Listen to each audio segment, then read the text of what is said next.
And this social media is not going to be enough. We're going to have to sit in front of each other and hear each other breathing and listen with compassion to our journeys. And hopefully, through cultural synthesis, what Paulo Freire is saying, that as we listen to each other with compassion, with humility, we will find the roots to healing.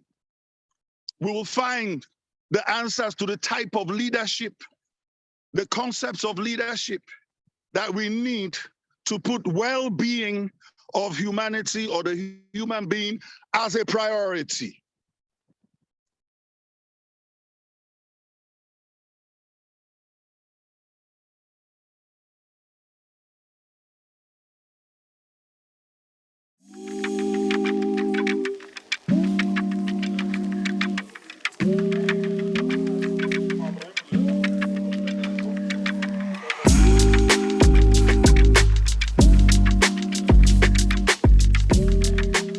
Esta ideia surge fundamentalmente do sonho de construir imaginários políticos que sejam baseados neste princípio de cura e propósito de cura como um elemento fundamental para o reflorescimento das sociedades africanas e também do planeta. E por que cura?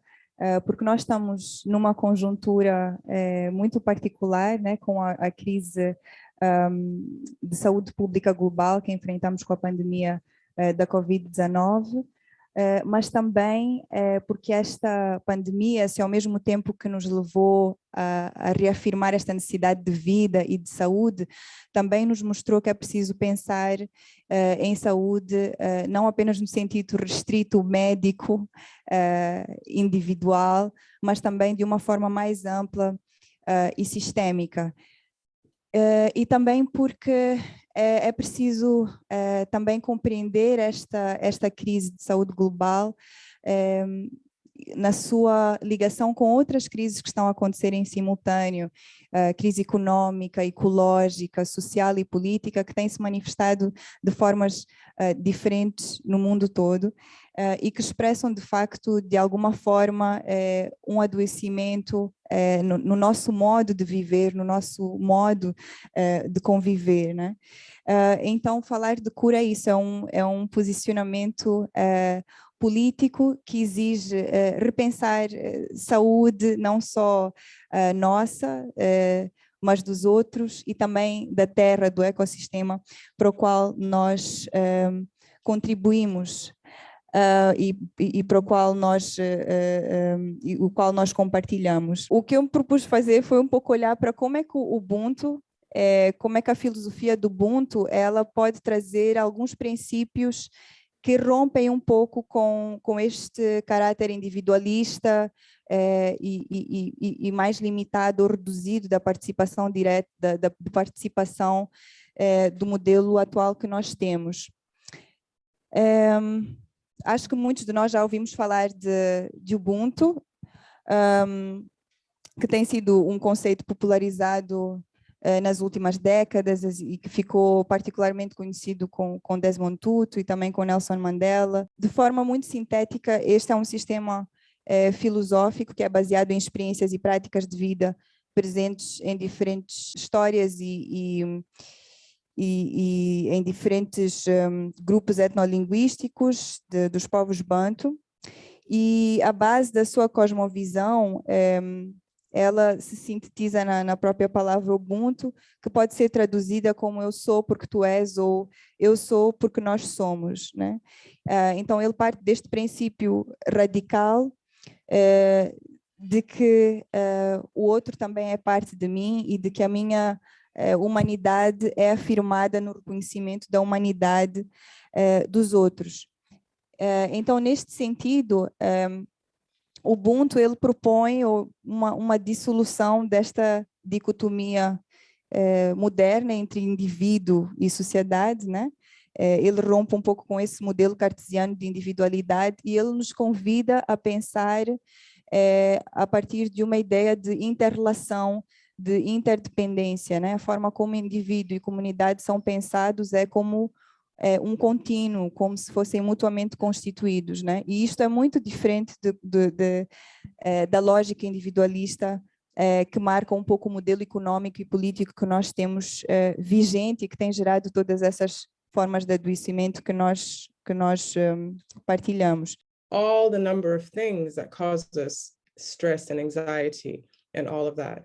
So this is just to be a little bit compassionate for ourselves, because this is a situation we're dealing with. And then now when we put it to those people who are trying to broker peace, like they did in trying to do that, military, politicians from South Sudan who had been traumatized and working in a very hostile environment for a long time, our lives as South Sudanese were in the hands of people who are highly traumatized and have never processed their trauma.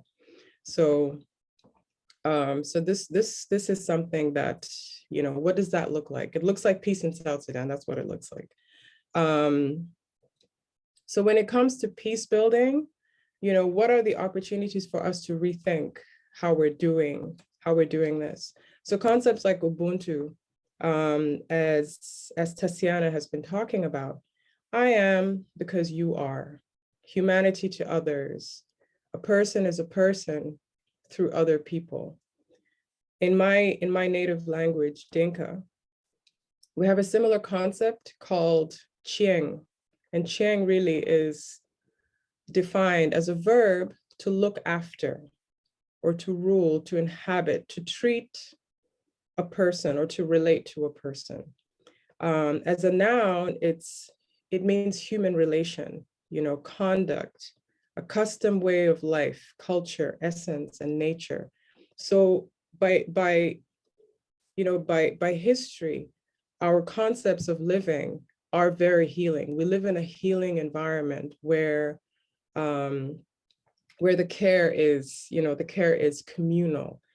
And this is really something that I've also began to learn from being, going to the Center for Mind Body Medicine. And I went to the Center for Mind Body Medicine because of a lot of personal trauma. And I went because of my work, the trauma coming from my work and the trauma coming from my experiences. And so when I think about it, you know, thinking also about Africa being, you know, thinking of mental health as a Eurocentric thing, I believe that mental health has always been integrated into the way that we have lived our lives. With the concepts like Ubuntu, concepts like Chieng, we have been able to have traumas come, but also be able to manage. And so at the Center for Mind Body Medicine, our whole healing model is based on community and group work. You can only heal within groups because we are part of a social system. We have an opportunity as Africans, again, more and more to learn from what is happening on a global level, taking what we know from our past, which now, I mean, we have a lot of scientific studies about some of these things that are very natural to us and how we can intentionally place them in situations where we need to have a healing environment. We need to have a system that's, you know, back and forth. When I think about, you know, healthcare in the West right now, which is completely detached and segregated, versus what people are trying to do there right now, which is to become more integrated, to become more holistic.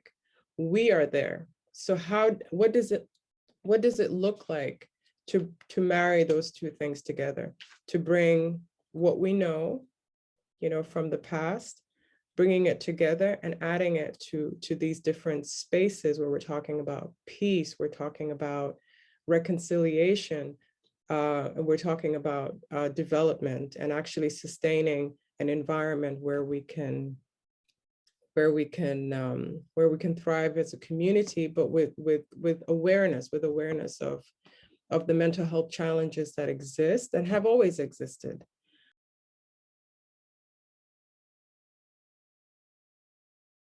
We had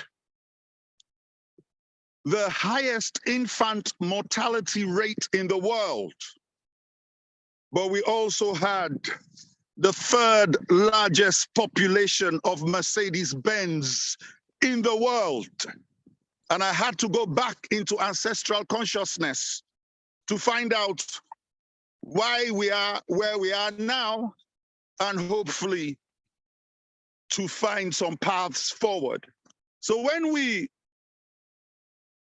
are imagining and dreaming of what could be, we look to our ancestors, the good as well as the not so good. And this is where the artist comes in. Now, of course, you cannot tell an artist what to do. But when I look into my ancestral memory, I see a structure. I see a matrix that validated and centralized the importance of culture, which was to do with the body, the breath, the land, the ocean, the seas, the skies, and well-being for everybody.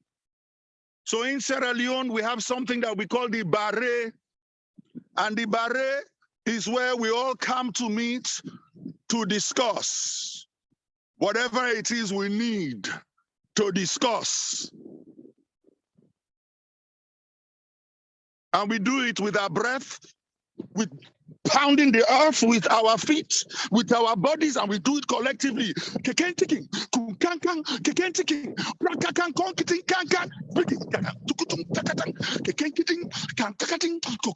And we're doing it together, ameliorating the tensions, ameliorating the trauma, ameliorating the hurt, ameliorating the pain.